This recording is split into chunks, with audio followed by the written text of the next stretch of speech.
Oi pessoal, tudo bem? Meu nome é Tamile Veríssimo, sou professora de Administração Pública aqui do Rico Domingos e hoje eu vou trazer uma dica para você que vai fazer o concurso do Tribunal de Contas.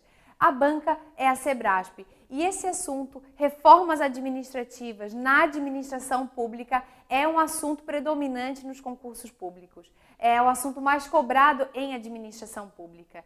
Nele a gente vai ter que entender quais são os modelos teóricos na administração pública e quais foram as reformas administrativas que fizeram essa alteração de modelo teórico. Esses são os três principais modelos teóricos da administração pública: patrimonialismo, burocracia e gerencialismo. Todos os países, ou grande parte dos países, já passaram por essas alterações de modelos teóricos. O que vai variar, logicamente, é o momento e a forma como é conduzida cada uma dessas reformas administrativas. Mas o nosso foco, então, aqui no Brasil.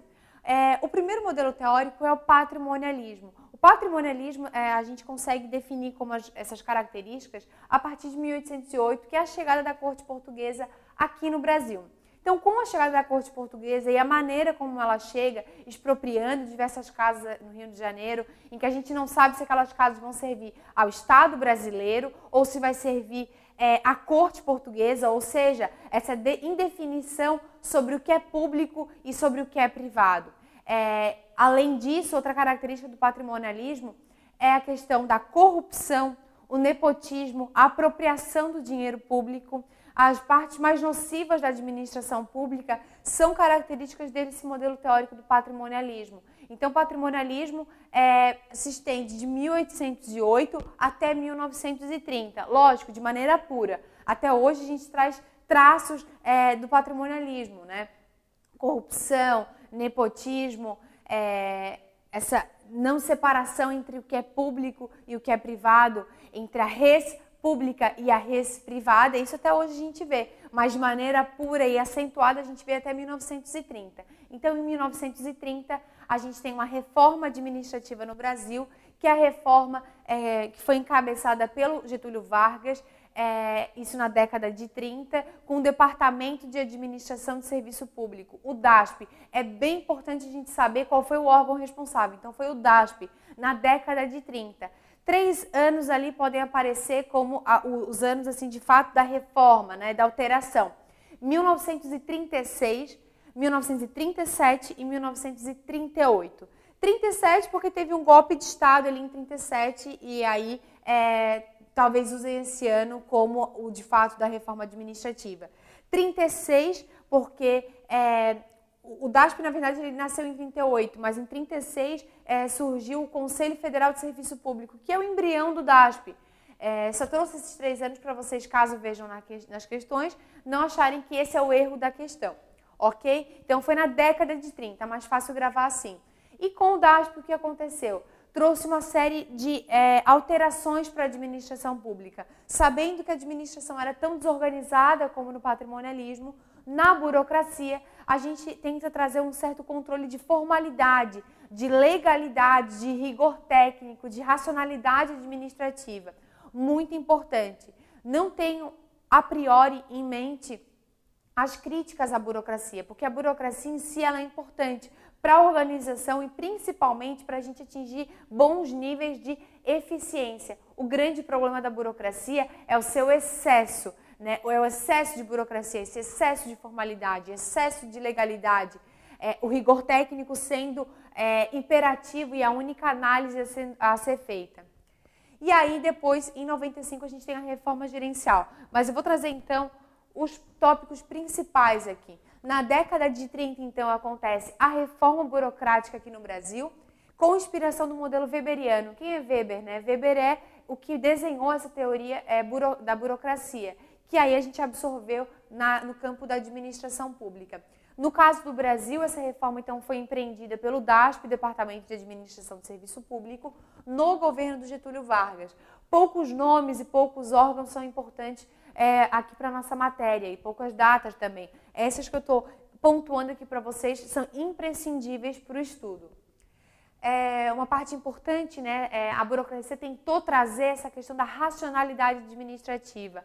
Na leitura das questões, vocês têm que ter essa sensibilidade. metade das questões vai cobrar sobre o tipo ideal, né, do modelo weberiano. Ou seja, a burocracia sem defeitos, a burocracia pelo motivo pelo qual ela foi implementada, que é legalidade, impessoalidade, a questão do rigor técnico e, lógico, as outras 50% das questões vão falar sobre os excessos da burocracia, sobre as disfunções da burocracia. E aí, sobre isso, eu tenho certeza que tu sabe muito, né, tens noção e exemplos, né, de quão palpáveis é essa burocracia lenta, que não entrega, que não é responsiva, que não é eficiente. Ela se planeja ser eficiente e não alcança esse objetivo. Então, uma palavra que eu acho bem importante, porque o ponto errado em muitas das questões é a questão da meritocracia. A meritocracia por si, ela é uma característica da burocracia, né? O que é meritocracia? É teoricamente ocupar os espaços públicos, teoricamente por questões de mérito. Então, por exemplo, concurso público e promoção por merecimento é um exemplo bem forte de meritocracia. Teoricamente, quem passa no concurso público é que tem mérito para isso. Então, concurso público é uma invenção, não invenção, mas é um instrumento muito utilizado pela burocracia. Por quê? Porque é um teste padronizado, formal, comunicação escrita, impessoal, para a seleção de pessoal. Então, o concurso público é a cara da burocracia. E o tipo de controle que é empreendido pela burocracia é o controle processual, é um controle legalista, um controle formal das políticas públicas. Lembra lá de orçamento público, né? Empenho, liquidação e pagamento. Essa ordem que a gente tem a priori, antes da política pública a gente de fato vê os resultados, a gente primeiro tem que saber se a licitação foi paga, se está tudo certo, se o orçamento aconteceu da forma devida. A gente não se preocupa com o resultado concreto, com a efetividade daquela política pública. A nossa ideia é, primeiro, pensar na questão dos indicadores da eficiência, né? E não uma eficiência também financeira, mas uma eficiência procedimental, né? Por quais secretarias aquele processo vai passar, por exemplo. Isso é pensar em eficiência.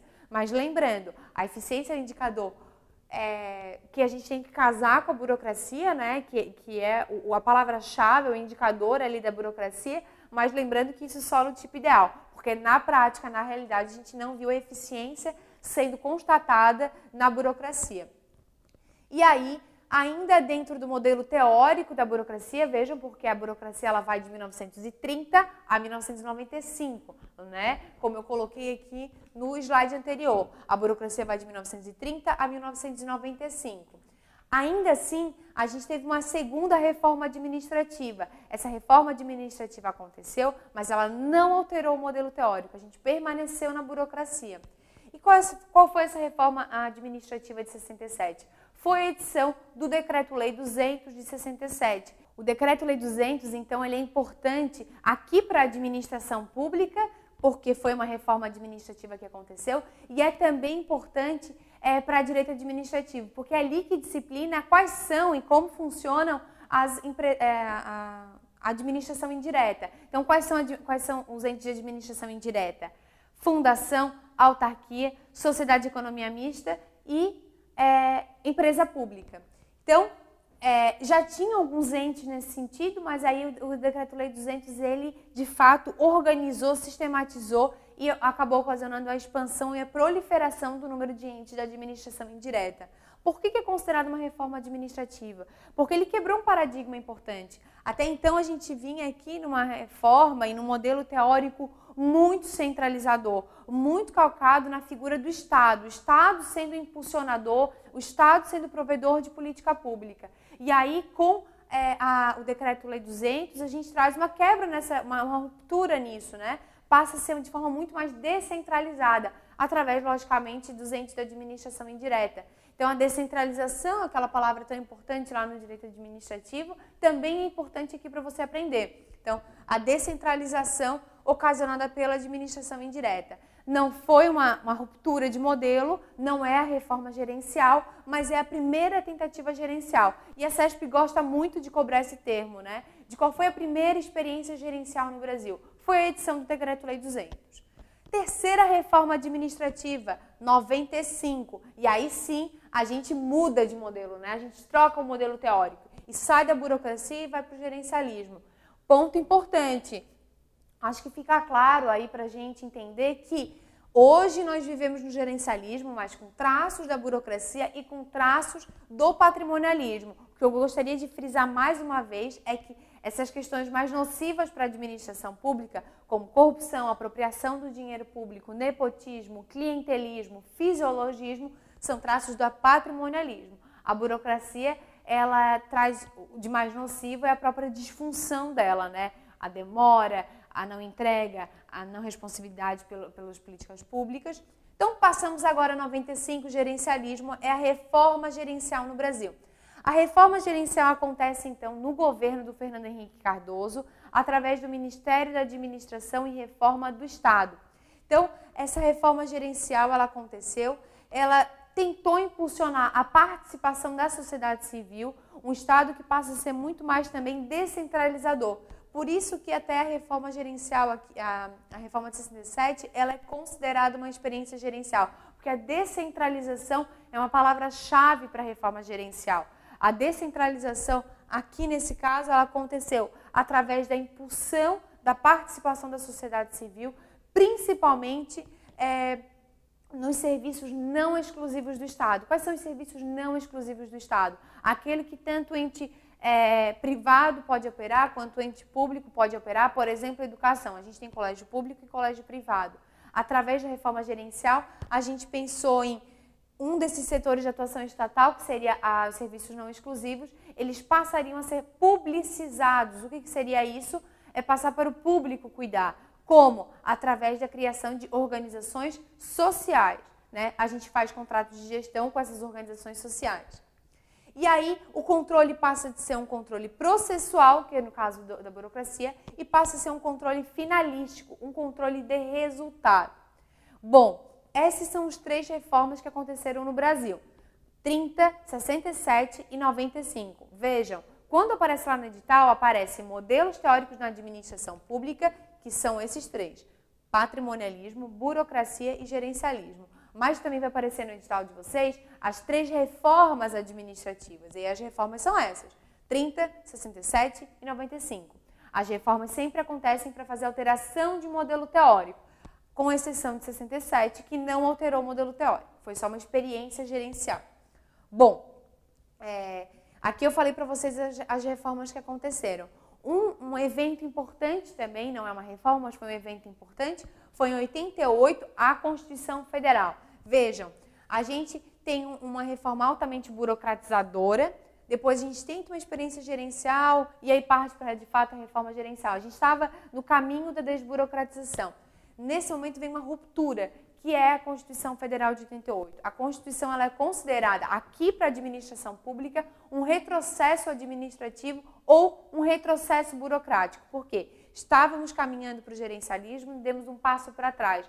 Porque ali na Constituição de 88, a gente tem a implantação do regime jurídico único da União, ou seja, né, todos os servidores públicos ganham estabilidade, uma série de controles, de competências dos órgãos de controle passam a ser inseridas ali também no texto constitucional. Enfim, em termos de corrupção, de controle de corrupção, é importante, né? Mas aí a visão que se tem pelos estudiosos é que a gente estava intensificando um tipo de controle processual de política pública em detrimento de um controle finalístico, de um controle de resultado, de efetividade de política pública. A Constituição, ela não privilegia esse tipo de análise de política pública, de uma política pública de fato mais efetiva, mais eficaz. Apenas se atende à questão legal das políticas públicas.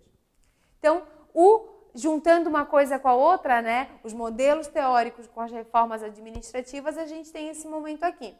1808 até 1930, o patrimonialismo. Vem o DASP em 37, faz essa ruptura do patrimonialismo para a burocracia. Ainda dentro da burocracia, a gente tem uma reforma administrativa, o Decreto-Lei 200, né, a expansão da administração indireta. Um outro evento, que não é uma reforma, é a Constituição de 88, só para a gente pontuar aqui dentro. E o modelo o momento de ruptura entre a burocracia e o gerencialismo é o MARE, né, o Ministério da Administração e Reforma do Estado. Lembra? O documento que sintetizou a reforma gerencial no Brasil foi o Plano Diretor de Reforma do Aparelho do Estado, o PDRAE, certo? E aí também um outro evento que a gente pode pontuar também foi em 98, que a gente tem a Emenda Constitucional 19 de 98, que trouxe esses aspectos mais gerenciais para a Constituição e incorporou o 5º princípio constitucional da administração pública, que é a eficiência. Bom, era isso. Se inscreve aqui no canal do Rico, que a gente está sempre passando dica, resolução de questão, análise de editais, aqui para a tua preparação para o concurso público. Era isso. Bons estudos e eu te espero para ser o meu colega de trabalho na administração pública. Um abraço, tchau, tchau.